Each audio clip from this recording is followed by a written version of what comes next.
ছেলেদের কি গাছের মেহেদি দেওয়া যাবে? মানে ছেলেরা হাতে বা কোথাও গাছের মেহেদি ব্যবহার করবেন কিনা। প্রথম কথা হলো, চুলে দাড়িতে কালো হয়ে গেলে, সাদা হয়ে গেলে সেগুলোকে লাল করার জন্য মেহেদি ব্যবহার করতে পারেন, কোনো অসুবিধা নেই। কিন্তু অনেক ছেলেরা আছে দুই হাতে মেহেদি দেয়, আছে না নেই? আপনাদের এলাকায় আছে?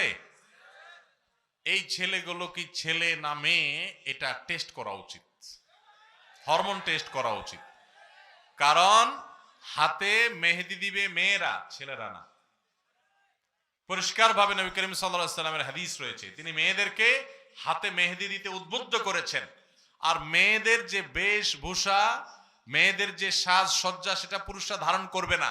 এখন গোটা পৃথিবীতে যে একটা ট্রেন্ড চালু হয়েছে, ছেলেরা মেয়ের ভাং ধরা আর মেয়েরা ছেলের ভং ধরা, এটাকে আবার অফিসিয়ালি আপনার এস্টাবলিশড করার, বই পুস্তকে দেওয়ার যে ষড়যন্ত্র এবং তামাশা শুরু হয়েছে, এটা এমনি এমনি হয় নাই। আপনারা মনে করছেন এমনি এমনি হয়েছে?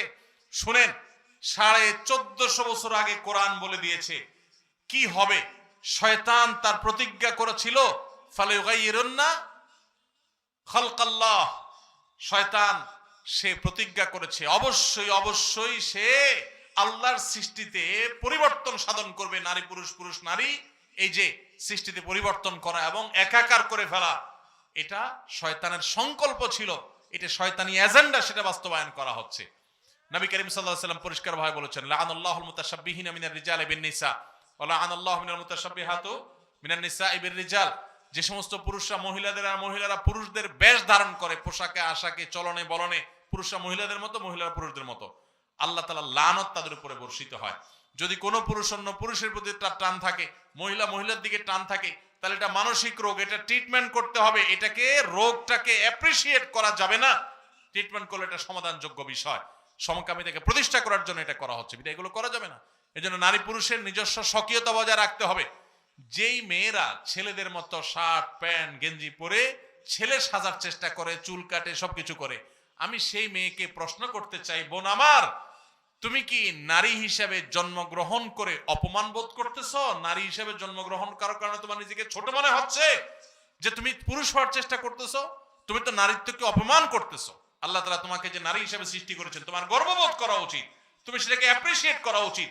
নারী হিসেবে নারীত্বের মধ্যেই তোমার গর্ব খোঁজা উচিত। তুমি পুরুষ হয়ে গর্ব খোঁজার চেষ্টা করা বা পুরুষ সাজার চেষ্টা করার মানে হলো তোমার নারীত্ব নিয়ে তুমি খুশি না, তুমি এটা নারীত্বকে অপমান করলে।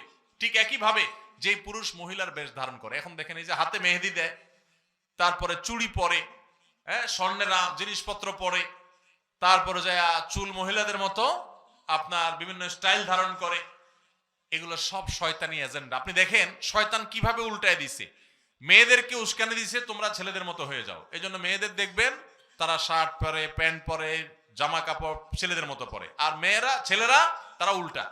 পুরুষদের জন্য নির্দেশ হলো টাকনুর উপরে প্যান্ট পাজামা পরবে, আর মহিলাদের জন্য নির্দেশ হলো টাকনুর নিচে পরবে। এখন মেয়েরা পরে ওই যে কি প্লাজো, আরো কি জানি আছে, এগুলা মানে তারা পরে উপরে, আর ছেলেরা পরে কোথায়? অর্থাৎ শরীয়ত যেটা নির্দেশ করছে ওইটার উল্টাটা, ঠিক না? এটা কি এমনি এমনি হচ্ছে? জি না, শয়তান কোরআন হাদিস আপনি না জানলে কিছু, শয়তান অনেক ভালো করে জানে। এই জন্য শয়তান আমাদেরকে তো জাহান্নামে নিতে হবে। আমাদের বাবা আদমের কারণে জান্নাত থেকে বের হয়েছে, সে তখনই সংকল্প করেছে যে তোদেরকে জাহান্নামে নিয়েই ছাড়বো। আল্লাহ যা নিষেধ করছে ওইটা বেশি বেশি করাবে সে। ভাইরা আমার, মেয়েদের জামা কাপড় এখন ওড়না দেখা যায় না, থ্রি পিস ওড়না নেই, কিন্তু ছেলেরা পাঞ্জাবি কিনতে গেলে পাঞ্জাবির সাথে একটা ওড়না দেয়, আছে না নাই? এগুলা কিয়ামত নিকটবর্তী হওয়ার লক্ষণ। আল্লাহ তাআলা আমাদেরকে হেফাজতে থাকার তৌফিক দান করুন। ভাইরা আমার, স্রোত, জাহান্নামের স্রোত আলেম ওলামারা বন্ধ করতে পারবেন না, কিন্তু যুগ যুগ নবী রাসূলগণ চেষ্টা করেছেন, খুব কম মানুষ কথা শুনেছে, ওই কম মানুষই জান্নাতে যাবে। এখন আপনার ব্যাপার এটা, আপনি কি কম মানুষের দলে থাকবেন না বেশি মানুষের দলে যাবেন? স্রোতের তালে তালে চলবেন না স্রোতের উল্টা চলবেন? ইউনিক হবেন নাকি গতানুগতিক হবেন? সিদ্ধান্ত আপনাকে নিতে হবে, জান্নাতে যাবেন নাকি জাহান্নামে যাবেন। আলেমদের দায়িত্ব তারা পালন করছে, তাদেরকে আল্লাহ তাআলা দারোয়ান করে, প্রহরী করে পাঠান নাই, তারা তাদের দায়িত্ব পালন করছে। ওমা আলাইনা ইল্লাল বালাগ, আমাদের পৌঁছানোর দায়িত্ব আমরা পৌঁছে দিয়েছি। কিয়ামতের ময়দানে জাহান্নামে নেওয়ার সময় প্রহরীরা জিজ্ঞাসা করবে, আলাম ইয়াতিকুম নাযীর, তোমাদেরকে কি কেউ সতর্ক করে নাই এসে? তখন বলবেন, বালা কাদ জাআনা নাযীর, হ্যাঁ সতর্ক করার জন্য এসেছিল তারা। কিন্তু আমরা তাদেরকে বিশ্বাস করি নাই, তাদের কথা মানি নাই। সে করুণ পরিণতি থেকে বাঁচার জন্য এখনই আসুন সংকল্প করি, সতর্ক হই, সকল হারাম বর্জন করি। চেষ্টা করবো তো ইনশাআল্লাহ। আল্লাহ আমাদের সবাইকে তৌফিক দান করুন। নবী সাল্লাল্লাহু আলাইহি সাল্লামের কাছে একবার কোন এক মেয়ে হাত দিয়ে কিছু একটা জিনিস পর্দার আড়াল থেকে দিয়েছেন বা নিয়েছেন। তো মেয়ের হাতে মেহেদি না দেখে নবী সাল্লাল্লাহু আলাইহি সাল্লাম হাত চোখে পড়ার পর বললেন যে ব্যাপার কি, মহিলাদের এই সাইড থেকে হাত আসলো, হাতে মেহেদি নাই, কোনো পুরুষের হাত নাকি? তার মানে নবী সাল্লাল্লাহু আলাইহি সাল্লাম পুরুষের হাতে মেহেদি চিন্তাও করতেন না এবং মেয়েদের হাতে মেহেদিকে অ্যাপ্রিসিয়েট করতেন। এজন্য অনেক ছেলেরা বিয়ের সময় মেহেদি পরে। ছেলেদের সাজগোজ না, সাজগোজ হলো মেয়েদের জন্য। মেয়েদেরকে শরীয়ত বলছে যত মনে চায় সাজগোজ করবে, ছেলেরা শুধু পরিপাটি পরিচ্ছন্ন থাকবে, বাস যথেষ্ট, এর বেশি দরকার নেই। মেয়েরা কি লম্বা জামার নিচে, বোরকার নিচে জিন্স বা টাইট প্যান্ট পরতে পারবে কিনা? যদিও তা দেখা যায় না বলে ছেলেরা তা দেখতে পারে না, ও বলে যে ছেলেরা দেখতে পারে না। দেখুন, একজন মুসলিম তিনি অন্য ধর্মাবলম্বীদের সাদৃশ্য গ্রহণ করবে না। মুসলমান মেয়েরা তাদের পোশাক আশাকের নিজস্ব স্টাইল আছে না নাই? সেখানে অন্য ধর্মের অনুসারী মেয়েরা, ফাসেক মেয়েরা, খারাপ মেয়েরা বা আল্লাহর অবাধ্য মেয়েরা যারা পর্দা পশিদা বুঝে না, সেই মেয়েরা যেরকম খোলামেলা চলে, তারা এরকম জিন্সের প্যান্ট শার্ট এগুলো পরে। কেন মেয়েরা জিন্সের টাইট প্যান্ট পরে? কেন? এই কেনর উত্তর আমরা 100% মানুষ জানি। এই প্যান্টগুলো, টাইট প্যান্টগুলো কেন পরে, এটার উত্তর সবার জানা আছে না? কত নোংরামি হলে, কত কুরুচিপূর্ণ হলে, কত মানুষ নিচে নামলে তার নিজের শরীরের অঙ্গ প্রত্যঙ্গ মানুষের কাছে প্রদর্শন করবার জন্য সে বিলিয়ে বেড়ায়। তাকে নিয়ে মনে মনে যেসব চিন্তা মানুষ করে, সেগুলো যদি মুখে উচ্চারণ করতো, সে নিজের জুতা খুলে পিটাইত।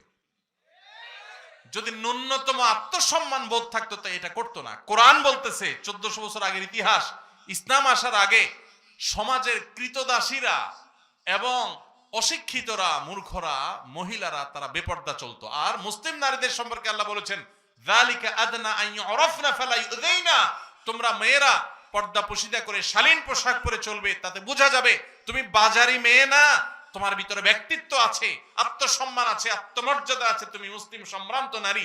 তোমাকে নিয়ে অন্য পুরুষরা মনে মনে বাজে চিন্তা, কুচিন্তা করবে, এটা তুমি হতে দেবে না। সেজন্য তোমার সম্ভ্রম তুমি হেফাজত করবে। আর যে সমস্ত মেয়েরা নিজেদেরকে এভাবে উপস্থাপন করে, তারা নিজেদেরকে অন্যদের সামনে অপমানিত করে, নির্লজ্জের মতো নিজেকে নিয়ে বাজে নোংরা কল্পনা মনে মনে জেনা করার সুযোগ করে দেয়। এটা সবাই বুঝে, কিন্তু তার বিবেকটা সেভাবে কাজ করে না। ইসলামের চাইতে পবিত্রতম জীবন ব্যবস্থার জন্য কোথাও নেই। একটা কালো বোরকাই পড়তে হবে, নট নেসেসারি, এটা জরুরি না, কিন্তু আপনাকে শালীন হতে হবে। সৌন্দর্য প্রদর্শন করে বেড়াবার মানসিকতা থাকতে পারবে না। এটা জাহিলি যুগের, মূর্খ যুগের মানুষরা করত, এটা কোনো সভ্য যুগের মানুষরা করে না, পশুরা করে, এটা মানুষ করে না। অনেক সমাজে দেখবেন, অমুসলিম প্রধান সমাজে দেখবেন, ফাসেক সমাজে দেখবেন যে সেখানে মেয়েরা শীতের দিনে পর্যন্ত তারা দেখবেন যে হাফ প্যান্ট পরে ঘুরতেছে, পুরুষ কিন্তু ঠিকই ফুল প্যান্ট পরে ঘুরতেছে। তাহলে ঠান্ডা কি ওই বেচারির লাগে না? স্বাধীনতার নাম দিয়া তারে ভোগের পণ্যে পরিণত হওয়া করা এবং বাজে একটা জায়গায় নিয়ে আসা এবং এই যে শীত গ্রীষ্মের কষ্ট তাদেরকে দেওয়া, এগুলো তাদেরকে ফ্যাশনের নাম দিয়ে করা হয়েছে। এটা শয়তানি চক্রান্তের অংশ। মনে রাখবেন, নারী পুরুষ, মুসলিম নারী পুরুষ তাদের পোশাকের ব্যাপারে খুব সিরিয়াস হবে। কোরআনে আল্লাহ তাআলা একই সূরা 3 বার ইয়া বানি আদম বলে ডেকে ডেকে পোশাকের ব্যাপারে সাবধান করে বলেছেন, তোমাদের বাবা মা আদম হাওয়াকে, আদি পিতা মাতাকে জান্নাত থেকে এই পোশাক খসিয়ে তারপর বের করা হয়েছে। সো তোমরা সাবধান হবে, তোমাদের পোশাক নিয়ে কোনো ষড়যন্ত্র যেন করতে না পারে শয়তানের দোসররা। 3 বার বলেছেন এক সূরা, ইয়া বানি আদম, ইয়া বানি আদম, হে আদম সন্তান, তোমাদের বাপ্পার কথা মনে রাখো, তোমাদের বাপ আদমের সাথে কি করেছে, এই পোশাক খুলিয়ে ছেড়েছে, অতএব পোশাকের উপরে তোমরা সাবধান থাকো। আল্লাহ তাআলা আমাদেরকে বোঝার তৌফিক দান করো। আমার মুসলিম বোন, আপনারা হয়তো অনেকে মনে করেন হুজুররা আমাদের বিরুদ্ধে এত কথা বলে কেন? আপনার বিরুদ্ধে না বোন, আপনাকে বাঁচাবার জন্য, আপনার সম্মান বৃদ্ধি করবার জন্য, আপনাকে নিয়ে নোংরামি বন্ধ করবার জন্য আলেমরা কথা বলে, কোরআন কথা বলে, এটা আপনার কল্যাণার্থে বলে। আল্লাহ আমাদের বন্ধুকে বোঝার তৌফিক দান করুন। তো এই ধরনের পোশাক মুসলমানদের জন্য পরা জায়েজ না। এখন কথা হলো, বোরকার ভিতরে পড়লে তো আর কেউ দেখে না, সমস্যা আছে কিনা? উত্তর হলো, যদি এই পোশাকটা মুসলিম বা ভালো কোনো নারীরা পরে না, বাজে মেয়েরাই পরে, তাহলে এটা পরাই উচিত না বোরকার ভিতরে আর বাইরে হোক। কারণ তাদের সাথে সাদৃশ্য গ্রহণ করা উচিত না, তাদের কালচার এটা নিজের মধ্যে লাগানো উচিত না। আর যদি সেরকম না হয়, তাহলে সেক্ষেত্রে বোরকা ভিতরে পড়লে অসুবিধা নাই। প্যান্ট পরলেই গুনাহ হবে এরকম না, ঢেলা যদি হয় তো পাজামার জায়গায় প্যান্ট পরলো। পৃথিবীর অনেক দেশে ঠান্ডা অনেক বেশি, সেখানে মোটা প্যান্ট পরা ছাড়া ঠান্ডা নিবারণ হয় না, অবশ্যই পড়তে পারে, কোনো অসুবিধা নেই।